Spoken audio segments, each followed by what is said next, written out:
So of course I'm gonna go with my custom 2480 by 2480 pixels, the resolution on 30, background white, boom.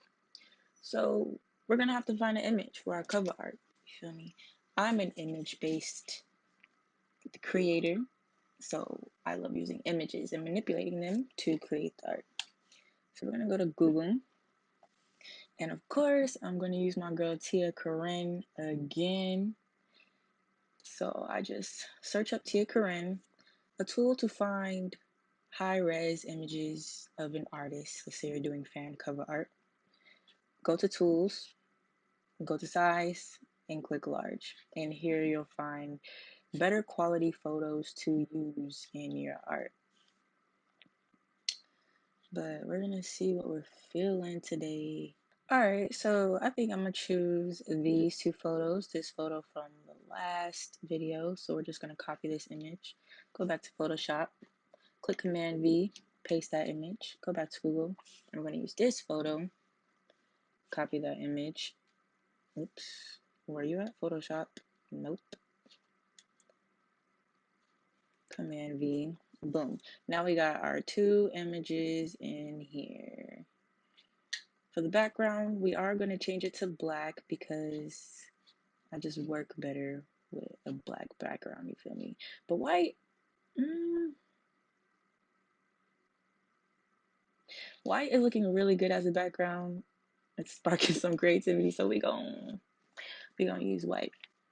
Another source to find, different pictures of artists that you want for fan cover art or any type of different graphic art you're doing. If you go on Last FM, and let's see if they have any of Tia Corinne on here. They're probably the same ones from Google.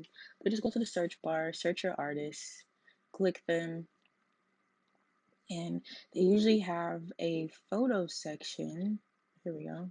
She only has 4 photos. Well, let's try a bigger artist. Of course, we go try Drake because that's literally the dude that came off the top of my head, even though I don't want him to be the first dude to come off the top of my head. But if you see here, you can see all the photos that he has, and he has 581, and there's just so many different ones you could choose from. The downfall of this is that they're not going to be the best quality, you feel me? They're not going to be the best quality images. So just be careful with that. As long as you don't need super high quality images, Last FM is a good resource for you.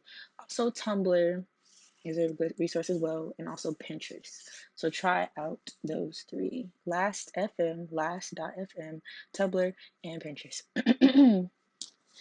So back to this. So anyway, so let's see. Usually I make them about the same size, both pretty big, covering the whole canvas. And then what I do for the top picture, I just click the first layer and I go to these blending options. And these blending options are your best friend when you want to create, let's say, blended pictures. If you want to create trippy type pictures or just have different effects for different things, we're going to be using this blending, what's going to call it? I don't even know what this is, section for this tutorial most of the time. So I'm just going to go through different ones to see which one I'm feeling. Ooh.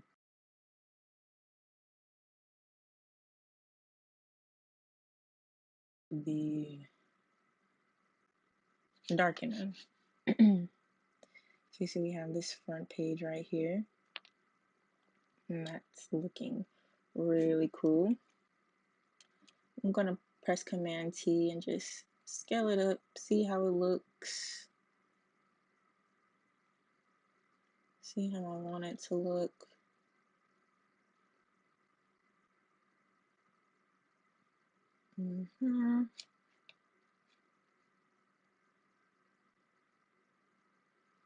Tia Corinne, like, she named her style. But what I was reading when I seen these pictures, it said anime trap anime. I never even really thought about that. I was just like, oh, dump on that. need to get into that. That's something. But okay, so we have our two pictures. Now you can see this white background right here. I want to see if changing it black will make a difference. So I'm going to switch these two, or I could just click the color picker and turn it black. And I'm going to click the fill tool. Wait a minute. But I'm also feeling about duplicating this bottom layer, which Command J. And we're going to probably going to darken this one too. I'm going to move it around to see what it gives. Yes. Do you see that double eye? Do you see that? See, this is what we be looking for. This is a trick to creating trippy stuff. You just gotta erase the parts that you don't want. Like, we only want to keep these eyeballs right here and these lips, these glasses, the whole face area. So we're gonna erase the top of her head and her nails like so. Kind of gonna keep that ear, but we're gonna work with this and just erase all of that. Gonna keep that. We're just trying to erase all the unnecessary things. Lightly. Just gonna, yeah. Alright, that's cute. That is cute. I kind of feel like blending these two. We're just gonna join these two files together. Should we? What's that? Okay, yeah. We're gonna blend those two files together. We're gonna get rid of this Namelia. So we're gonna grab the brush tool, the eyedropper tool, eyedrop her clothing, lock my screen again. Make sure this is smaller, and now we're gonna just color over it. Oops, we are on the wrong. Make sure you make a new layer just in case you mess up. I was on the wrong layer anyway, but just make sure you make a new layer in general. And boom, that is covered. We need some more color in this. So we're gonna make a gradient. Go right here, I know, the paint bucket. Hold it down and click the gradient tool. Now we're gonna find the gradient that we're feeling. And it doesn't matter what color the gradient is because we're gonna change it anyway. For this purple type gradient. And we're gonna make it radial, maybe. Let's see.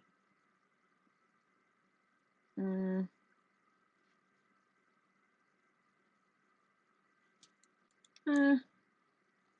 go back and we're gonna do this one. See how that looks. Okay, we're kind of feeling that one.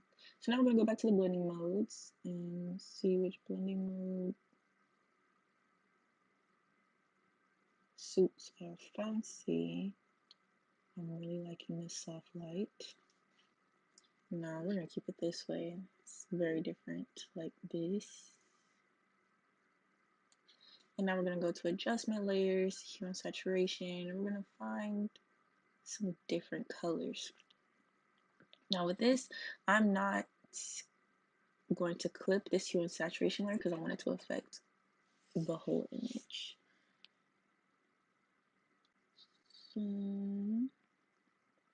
I do want it more of a purpley pink because she just gives me those purple and pink vibes.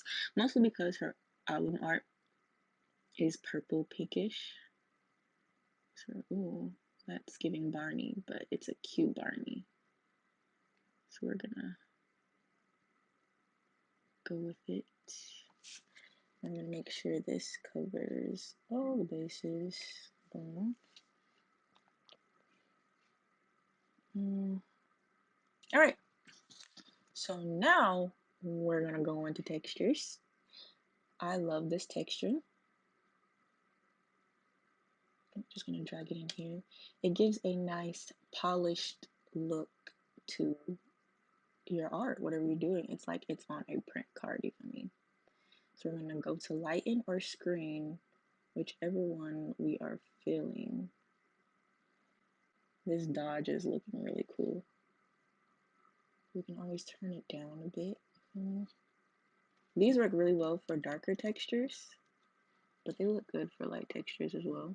I mean, for darker images, they work better over darker images, but they look well over light images as well. I'm going to go back into our textures. I'm going to find something more rough. This isn't paper, but it's rough. Yes, that is exactly what we want. We want something rockstar. I wouldn't sleep on the exclusion blending mode, because that one be having some really dope blends. So we got these two textures, and now all we really need to do is add a parental advisory sticker.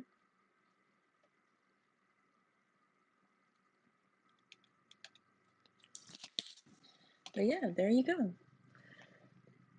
Another thing that I do when I export, I select all of the images. I'm gonna unlock this just so that it's easier to manipulate whatever we need to do. We're going to shift click and select all these bottom layers except for our textures and our parental advisory sticker. We're going to Command G, make it a group, Command J to duplicate it, and then we're going to Command E that top group. Then we're going to hide the bottom group.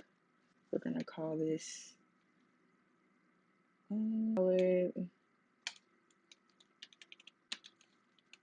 cover art assets. I don't know. And I'm going to Tia Corinne assets. So now we have our main image, and I go to filter. I like to sharpen the image a bit, so we're going to go to smart sharpen, and I like it at 7.